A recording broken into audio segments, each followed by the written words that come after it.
Fala pessoal, beleza? Vim aqui para gravar mais um vídeo para vocês esclarecendo mais alguns detalhes sobre fluxo de caixa, beleza? Fica até o final.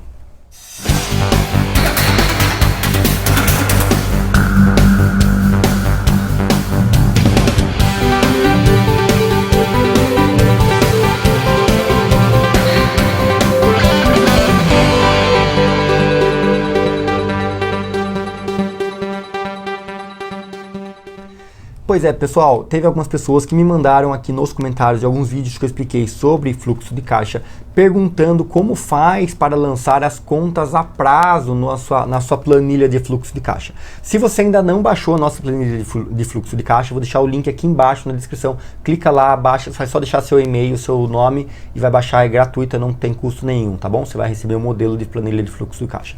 A planilha de fluxo de caixa, para quem não sabe, é o primeiro passo que você precisa ter para que você possa organizar a sua vida pessoal ou sua vida financeira, a vida financeira da sua empresa. Não tem como fazer gestão de uma empresa que não tem uma planilha de fluxo de caixa definida. Então esse é o primeiro passo que você precisa ter. E aí, quando algumas pessoas baixaram essa planilha e começaram a utilizar no seu dia a dia, vieram algumas dúvidas, que são dúvidas a respeito de como eu lanço as contas a prazo dessa planilha.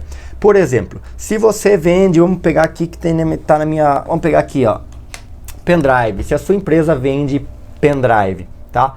Vamos colocar esse exemplo. Então, cada vez que você vender um pendrive, você vai lançar lá no fluxo de caixa da sua empresa a entrada desse pendrive, certo? Então, você vai lançar a entrada do pendrive, desse pendrive. Sei lá, coloca lá R$100 a venda do pendrive. Só que por acaso o seu cliente ele foi lá e comprou esse pendrive com cheque, ou ele comprou esse pendrive com cartão de crédito, ou talvez a sua empresa ainda faça o carnê. Nesses casos, quando a venda é a prazo, a gente tem duas formas de analisar essa planilha de fluxo de caixa. A primeira é a planilha de previsão de vendas. A previsão de vendas, a gente vai analisar nessa planilha quando a gente vai observar tudo aquilo que você previu vender, você previu receber em dinheiro naquele mês, tá? Então você fez a venda de 1.000 pendrives, tá? Você fez a venda de 1.000 pendrives, então você faturou lá seus R$10.000, tá? Vendendo o seu pendrive a R$100, certo? Só que não necessariamente essa é a planilha de previsão. Você colocou lá previsão de venda e você vendeu realmente os 10.000. Tá. Só que eu digo previsão, de não previsão que você está prevendo o futuro, você está prevendo que você vai vender os 10.000. Não, eu estou querendo dizer que você está prevendo o recebimento de 10.000, tá? Que você já vendeu. Então o que vai vender, você já sabe que você já vendeu os pendrives. Então você vai receber R$10.000 pela venda dos seus pendrives. Certo? Só que você ainda não recebeu todos eles. Uma parte recebeu no débito, uma parte recebeu em dinheiro, uma parte em depósito e uma parte dela foi vendida no cartão de crédito e talvez o seu cartão de crédito, a sua maquineta, você pague você apenas dali 30 dias, tá? Hoje em dia, grande parte das maquinetas já pagam você de imediato, assim como é no débito. Mas existem pessoas que ainda para pagar uma taxa de juros menor, preferem receber a venda do crédito em 30 dias. Ou mesmo as pessoas que aceitam carnê ou aceitam cheque pré-datado. Nesse caso, a pessoa só vai receber o dinheiro das vendas quando ela realmente compensar o dinheiro no caixa, quando cair o dinheiro na conta.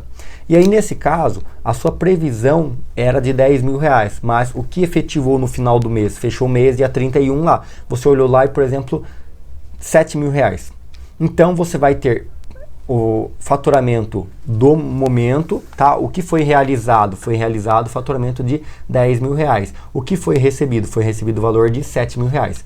Aí você começa o próximo mês com um valor a receber de R$3.000, entendeu? Então a sua previsão de recebimento daquele mês já é de R$3.000, ele já começa com R$3.000 positivos, que são os valores que você vai receber ainda naquele mês. À medida que o mês vai passando, as pessoas vão pagando, vai caindo o crédito. Quando cai o crédito, você lança na sua planilha financeira, também no seu fluxo de caixa, como entrada do mês, como realização da previsão passada, entendeu? Ou seja, vou complicar um pouquinho mais para vocês aqui. Ou seja, você está recebendo um valor, no exemplo aqui que a gente está dando de R$3.000, que não foram feitas durante esse mês. Esses R$3.000 que você está recebendo nesse mês é referente ao mês anterior. Então, por isso que a gente fala que o regime de competência do faturamento desse mês, talvez ele dependa do faturamento do mês anterior. Porque do faturamento desse mês no seu caixa, vamos supor que esse mês você venda R$20.000. O mês passado você vendeu R$10.000. Só que dos R$10.000 que você vendeu no mês passado, você só recebeu R$7.000.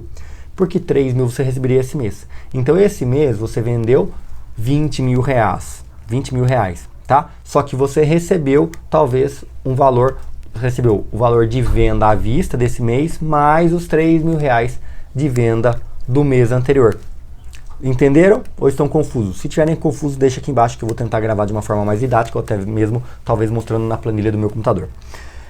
Mas o importante é de vocês entenderem que você tem o faturamento do que foi realizado e o faturamento do que foi previsto. Quando você faz uma anotação da venda desse pendrive a prazo para você vender, por exemplo, no cheque, você vai fazer uma anotação no seu caixa desse mês que você vendeu o produto com a previsão de recebimento para 30 dias. E o recebimento desse dinheiro, a entrada dele no caixa, você só vai anotar na planilha de fluxo de caixa de novo na data futura, quando você realmente executar aquela tarefa, quando você realmente receber o dinheiro. Aí sim você vai lançar na sua planilha financeira que você está recebendo R$100 referente à venda do mês anterior. Entenderam? Ficou claro ou não? Então, quando a gente fala competência, a gente está falando do mês. Então, se você recebeu esses R$100 do próximo mês que você vai receber, ele se refere à competência do mês anterior. Porque você, apesar de você ter recebido, vamos colocar exemplo aqui, março, abril. Apesar de você ter recebido em abril, a competência dele de venda foi em março. Então, ele faz parte do faturamento de vendas de março e não de abril. Entenderam? A mesma coisa acontece com relação às contas de água, luz, até mesmo aluguel. Grande parte das vezes, você pode perceber que a conta do mês de fevereiro, ela vem para você pagar em março. A conta de março vem para você pagar em abril. Por quê? Porque não tem como o cara te dar uma conta para você pagar no mês que o mês nem fechou ainda. Então, quando você paga a conta de janeiro, você está pagando. Quando você paga a conta em janeiro, na verdade a sua conta é referente a dezembro. A conta de dezembro é referente a novembro e assim por diante. Então, a competência da conta é do mês ao qual ela é referente. Por que eu falo isso? Porque, por exemplo, mês de dezembro você tem um alto movimento, a tendência é que grande parte do comércio fatura muito mais. Consequentemente, as lojas abrem durante mais tempo, elas ligam um monte de pisca-pisca, contratam funcionários extras. Então, você vai ter um número de despesas do mês de dezembro maior. Por quê? Porque você vai gastar mais água, você vai gastar mais luz, você vai gastar mais funcionário, mais comissão. Os seus custos vão ser maiores em dezembro, mas também o seu lucro é maior. Só que as contas que você fez em dezembro, os seus funcionários, água, luz, aluguel, você vai pagar apenas em janeiro. Então, se eu analisar as contas apenas por mês de resultado, se eu for ver as contas que foram pagas, geradas e pagas no mês de janeiro, ele vai ser impactado. Por quê? Porque eu estou pagando conta de luz alta, conta de água alta, funcionários altos, mas não são referentes a janeiro, são referentes a dezembro. Então aí está um grande erro que muitas empresas fazem, que na hora de fazer a análise análise financeira do seu negócio, você acha que o negócio está dando prejuízo, mas é porque às vezes você está prejudicando um mês bom, analisando as finanças de forma errada, porque você pega todas as despesas de dezembro e joga para janeiro. E aí é lógico, janeiro talvez não fature tão bem quanto faturou dezembro. E aí o seu balancete de fechamento vai estar prejudicado. Beleza? Então, muita cautela, porque os contadores eles utilizam muito essa análise de faturamento por competência, regime de competência, tá? Então a gente tem o regime o regime de faturamento, né, o regime de realização, e temos o regime de competência. Então, o regime de realização é aquilo que você faz, executa no mês, e regime de competência é aquilo que você analisa qual mês foi gerado. Mais um exemplo para ficar mais didático aqui para vocês, tá?